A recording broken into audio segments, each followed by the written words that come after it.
Hello students. तो आज का हमारा टॉपिक है force on A current carrying conductor placed in magnetic field, और इस पर हम कुछ न्यूमेरिकल भी देखेंगे डेरिवेशन के साथ साथ। तो देखो, हमने लेट किया कि ये हमारे पास एक कंडक्टर है इस डायरेक्शन में, और इस कंडक्टर से जो हमारा करंट पास हो रहा है वो करंट मैंने लेट कर लिया I पास हो रहा है। इस कंडक्टर की जो लेंथ है वो मैंने L, और इस कंडक्टर का जो एरिया है वो मैंने A लेट कर लिया। और ये एक मैग्नेटिक फील्ड में प्लेस है, और वो जो मैग्नेटिक फील्ड है वो मान लेते हैं इस डायरेक्शन में है, और इसके साथ थीटा एंगल बना रहा है। ठीक है। अब देखो, करंट अगर मेरा इस डायरेक्शन में जाएगा तो यहां पर जो इलेक्ट्रॉन्स होंगे वो इसके अपोजिट डायरेक्शन में मूव करेंगे, तो उसकी ड्रिफ्ट वेलोसिटी मैंने लेट कर ली vd है, करंट के अपोजिट डायरेक्शन में। ओके, नाउ देखो, अगर मैं यहां से फोर्स निकालना चाहता हूं तो फोर्स निकालने का फॉर्मूला क्या होगा? तो पहले मैं यहां पर निकाल लेता हूं फोर्स। कौन से फोर्स की हम बात कर रहे हैं? Magnetic force on electron. जो इलेक्ट्रॉन vd ड्रिफ्ट वेलोसिटी से इस डायरेक्शन में मूव कर रहा है उस पर मैग्नेटिक फोर्स क्या होगा? मैग्नेटिक फोर्स का फॉर्मूला क्या है बच्चों? F equal to q v cross B, है ना? यही फॉर्मूला होता है फोर्स निकालने का। अब मैं एक इलेक्ट्रॉन पर फोर्स निकाल रहा हूं तो क्या हो जाएगा? इलेक्ट्रॉन पे चार्ज कितना होता है? माइनस का E। वेलोसिटी कितनी है इसकी? vb इनटू क्या हो जाएगा? मैग्नेटिक फील्ड कितनी है हमारे पास? b है। ओके, तो ये हमारे पास क्या हो गया? फोर्स हो गया एक इलेक्ट्रॉन पर। अब मैं यहां पर फाइंड आउट करूंगा कि इसमें इलेक्ट्रॉन टोटल है कितने। तो मैं लेट कर लेता हूं बच्चों, let small n be the number density of electron in conductor. इस कंडक्टर में स्मॉल n मेरे पास नंबर डेंसिटी है। अच्छा, नंबर डेंसिटी क्या होती है बच्चों? नंबर डेंसिटी होती है नंबर ऑफ इलेक्ट्रॉन, जिसको मैं कैपिटल N बोल रहा हूं, एंड पर यूनिट वॉल्यूम। तो देखो, यहां से वॉल्यूम क्या होगा इस कंडक्टर का? एरिया इंटू लेंथ वॉल्यूम हो जाएगा।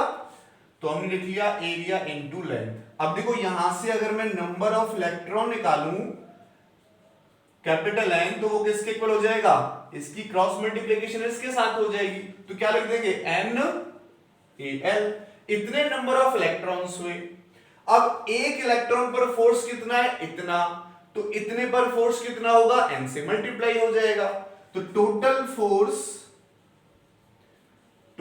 फोर्स ऑन कंडक्टर, इस कंडक्टर पर जो टोटल फोर्स लगेगा वो किसके इक्वल होगा? जो टोटल इलेक्ट्रॉन पर फोर्स होगा, है ना?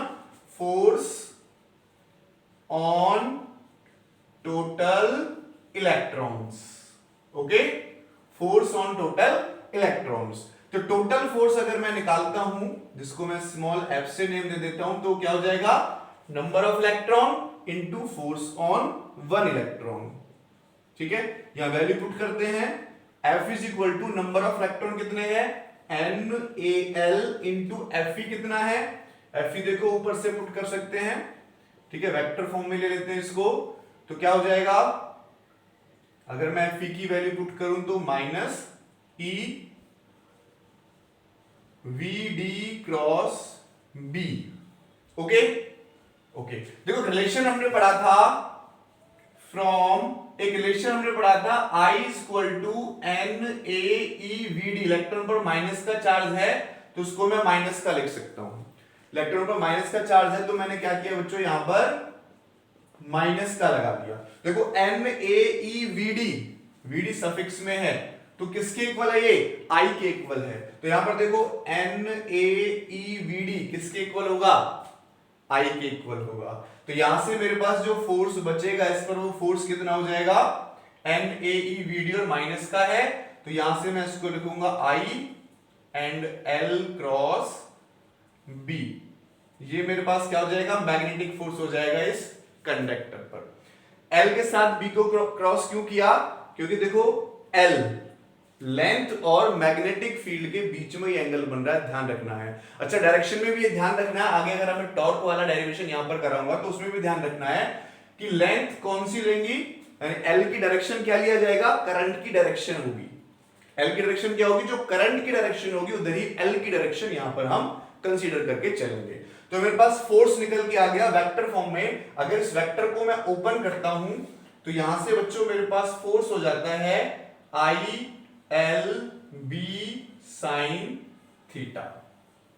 क्या फोर्स हो जाता है, I L B sine theta मेरे पास फोर्स हो जाता है। ओके चलो अब यहां पर केस देख लेते हैं कि फोर्स हमारे पास मैक्सिमम कब होगा और मिनिमम कब होगा। फोर्स मैक्सिमम कब होगा और मिनिमम कब होगा वो देख लेते हैं। लास्ट में रिजल्टेंट हमने यहां पर फाइंड आउट कर ही लिया है, तो वो हमारे पास यहां पर लिखा हुआ है F is equal to I L B sine theta. अब फोर्स मैक्सिमम देख लेते हैं। Case first if theta is equal to 0 degree. Theta 0 degree का मतलब करंट और लेंथ इस डायरेक्शन में और मैग्नेटिक फील्ड भी इधर हो जाए। थीटा 0 होगा तो फोर्स क्या हो जाएगा, I L B sine 0 degree. और साइन 0 पे कितना होता है बच्चों, 0 होता है ना। साइन 0 पे कितना होता है, 0 होता है। तो फोर्स कितना हो गया, 0। अच्छा दोनों केसेस में होगा, अगर थीटा 180 डिग्री भी होगा तो भी क्या हो जाएगा, साइन 180 पे 0 डिग्री हो जाएगा। तो यानी जो फोर्स है वो क्या हो जाएगा, 0 हो जाएगा।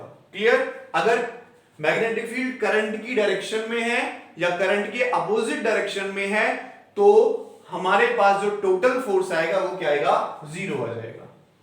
केस सेकंड देख लेते हैं। If theta is equal to 90 degree, theta 90 degree का हो जाए यानी जो मैग्नेटिक फील्ड है इस लेंथ के परपेंडिकुलर हो जाए तो फोर्स क्या होगा, आई L B sign 90।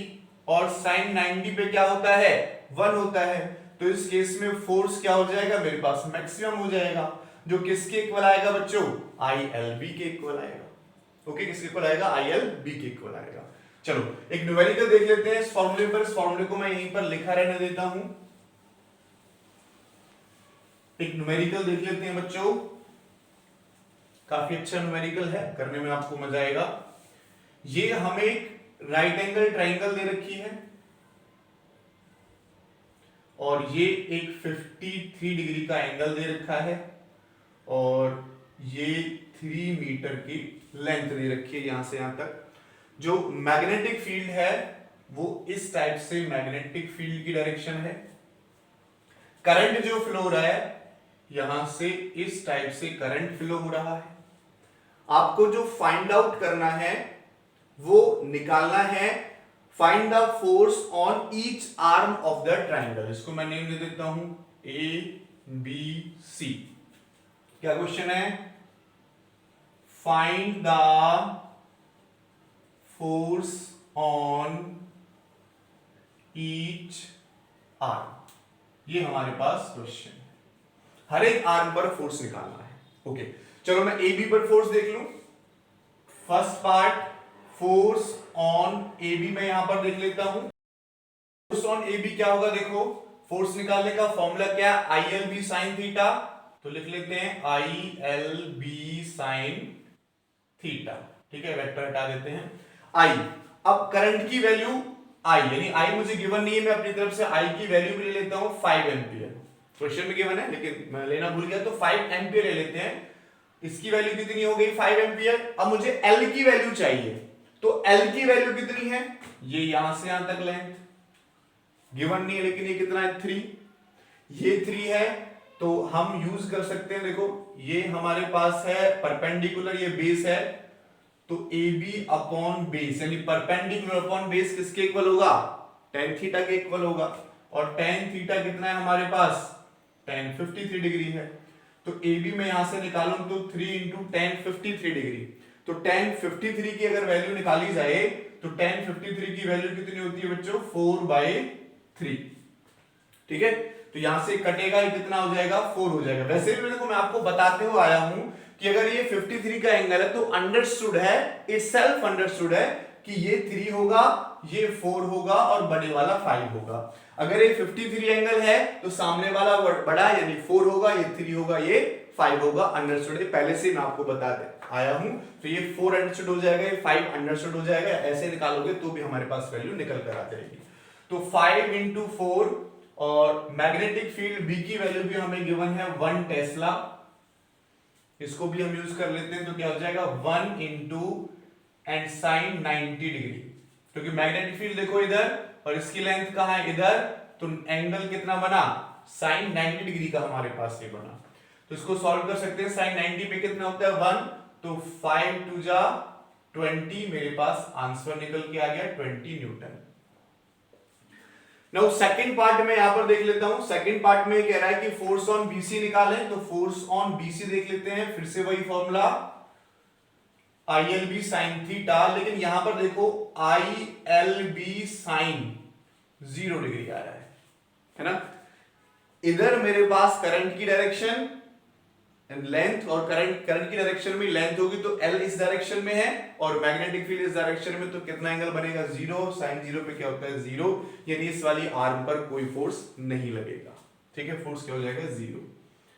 And third में यहां पर देख लेता हूं, फोर्स ऑन AC अगर मैं निकालूं तो वही ILB साइन थीटा। तो साइन थीटा कितना होगा, देखो ये इस डायरेक्शन में है तो ये मेरे पास थीटा होगा। अगर ये 53 एंगल है मेरे पास, ये वाला 53, तो ये कितना होगा बच्चों 37 होगा, और ये 37 है तो ये भी क्या होगा 37 डिग्री का होगा। और ये कितना दिखाई दे रहा है आपको 9 डिग्री का दिखाई दे रहा है। तो आई की वैल्यू देखो मैं पुट कर लेता हूं 5 एम्पियर, लेंथ भी है 5, मैग्नेटिक फील्ड है 1, तो साइन थीटा, थीटा की जगह देखो करंट की डायरेक्शन इधर है, मैग्नेटिक फील्ड भी इधर है, तो क्या लिखूं इसको साइन को 90 प्लस 37 डिग्री, है ना। तो 9 डिग्री पे साइन कॉस में चेंज हो जाता है, 5 2 जा यानी 25, और इसको मैं क्या लिख दूंगा cos 37, 90 पे cos में चेंज हो गया। अब cos 37 की वैल्यू निकाल लो।